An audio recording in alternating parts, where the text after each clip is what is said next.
gente! Bem-vindos ao primeiro vídeo oficial. O primeiro vídeo oficial foi na semana passada, mas esse é o primeiro de explicação, né, oficial. Claro que o meu macaquinho já tá aqui, né, penduradinho comigo. Mas hoje eu vim aqui anunciar para vocês esse primeiro quadro que a gente vai ter aqui no meu canal do YouTube, que é o Gramática em Cápsula. Eu sou uma pessoa fissurada por gramática e eu acho que esse é um tópico que muitas vezes os alunos eles não se sentem tão confiantes. Então, por isso que eu resolvi trazer ele aqui para o meu canal. Eu deixei uma caixinha lá no Instagram para vocês sugerirem sobre qual tópico gramatical deveria ser esse primeiro gramática em cápsula. E algumas pessoas sugeriram tópicos que são um pouco mais avançados. E a gente vai chegar lá, mas eu estava refletindo e achei que seria um pouco mais interessante se a gente começasse do começo, né? Se a gente começasse lá no início. E o tópico que eu decidi falar para vocês hoje, conversar um pouco com vocês hoje, é o presente simples. A gente pode chamar o presente simples em inglês tanto de present simple quanto de simple present. Essa ordem dá na mesma, é a mesma coisa.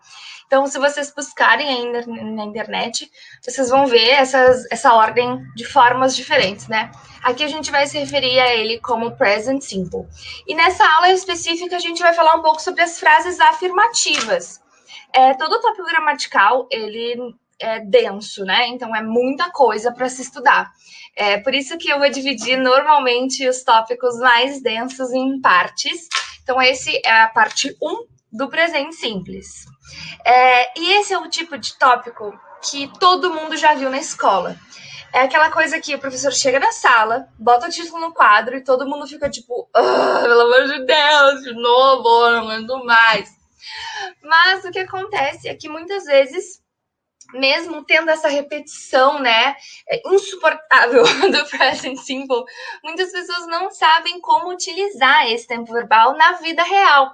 E esse é o nosso principal objetivo aqui no Gramática em Cápsula. Não é saber a gramática só por saber, então só para conseguir completar os exercícios no livro. Não é isso que a gente quer. A gente quer poder usar esse tempo gramatical, esse tempo verbal, né, na nossa vida real. Então, é isso que a gente vai focar hoje. Sempre que eu pergunto para os meus alunos assim, onde tu acha que a gente vai usar o presente simples? 95% das respostas para falar o que está acontecendo agora. E, na verdade, não é bem isso. O presente simples, ele é utilizado para quando a gente quer falar sobre hábitos ou rotina.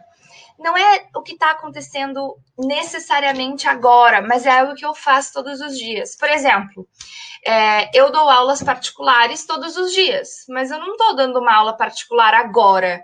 Eu estou gravando um vídeo agora, nesse momento. Eu tomo café da manhã todos os dias, mas eu não estou tomando café da manhã agora. Gostaria de estar, mas não estou.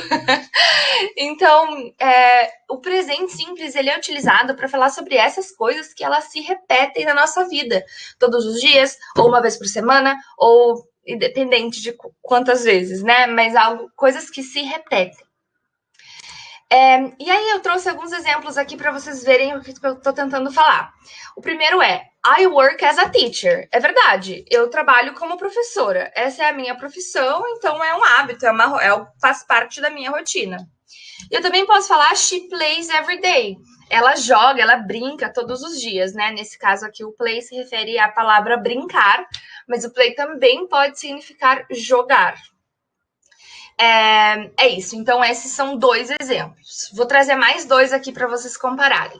Posso dizer I am beautiful, sou linda, ou she is a lawyer, ela é uma advogada. Então vocês podem perceber que esses 2 grupos de exemplos, eles são diferentes, até parece que o tópico, o tempo gramatical é diferente. O que acontece é que a gente tem 2 estilos de verbos aqui. Isso vai acontecer com vários tempos verbais do inglês. A gente tem uma divisão de verbo to be, que é o verbo ser ou o verbo estar, em inglês, e a divisão dos other verbs, que é como eu chamo eles, que são os outros verbos, né? Então, os verbos jogar, comer, fazer, correr, todos esses são considerados outros verbos, aqueles que não são o to be. E hoje a gente vai ver um pouco, então, sobre a diferença desses 2. Primeiramente, a gente tem o verbo to be, que ele é o verbo ser ou o verbo estar. Nesse caso aqui, no presente, esse verbo to be ele pode ser usado em vários tempos verbais. Aqui a gente está conjugando ele no presente simples. Então, por isso que ele assume essa forma. Essa forma é a mais tradicional, é a que a gente mais conhece, né?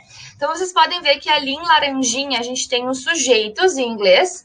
I, eu, you, você, he, ele, she, ela, it, isso é o neutro, então, para objetos ou animais. We, nós, e they são eles. Algumas tabelas, elas vão mostrar o you repetido. Isso acontece porque o you, ele pode ser tanto no singular quanto no plural. Então, ele pode significar tanto você quanto vocês. Então, aqui, normalmente eu uso ele só uma vez, mas vocês vão ver essas duas variações. Então, com o you repetido ou não. E aí do lado, então em verde, vocês podem ver como que fica esse verbo to be. Aqui, essa visão, provavelmente vocês já estão acostumados, vocês provavelmente já viram isso na vida de vocês. Quando eu falo I, é I am, então eu sou.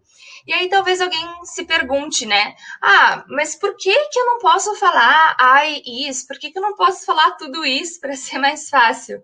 E é a mesma coisa do português. Os verbos, eles assumem conjugações diferentes dependendo do sujeito que eu tenho. Então, por exemplo, eu falo eu amo, tu amas. Eu não posso falar eu amas, né? É a mesma situação. Então, a gente tem que seguir essa tabelinha do verbo to be da conjugação. O que acontece com os other verbs no presente simples é um pouco mais simples do que o português. Porque em português a gente tem uma conjugação para cada sujeito, né? Aqui a gente só tem duas variações de conjugação. Então, ou o meu verbo vai ser work, ou ele vai ser works, com S. Quando eu tiver ele, ela ou it, que é o isso, né? O meu verbo ele vai ter esse S no final. Por isso que eu falei lá antes, né?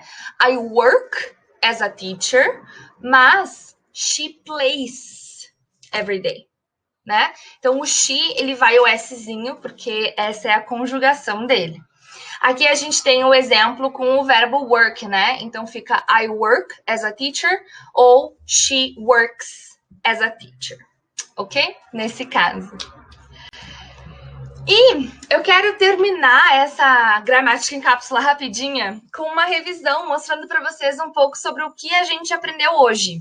Então, a gente aprendeu que nós usamos o presente simples para falar sobre hábitos e não para falar sobre o que está acontecendo agora. A gente aprendeu que o verbo to be ele pode estar em vários tempos verbais, inclusive nesse, que é o mais comum, que a gente mais vê por aí.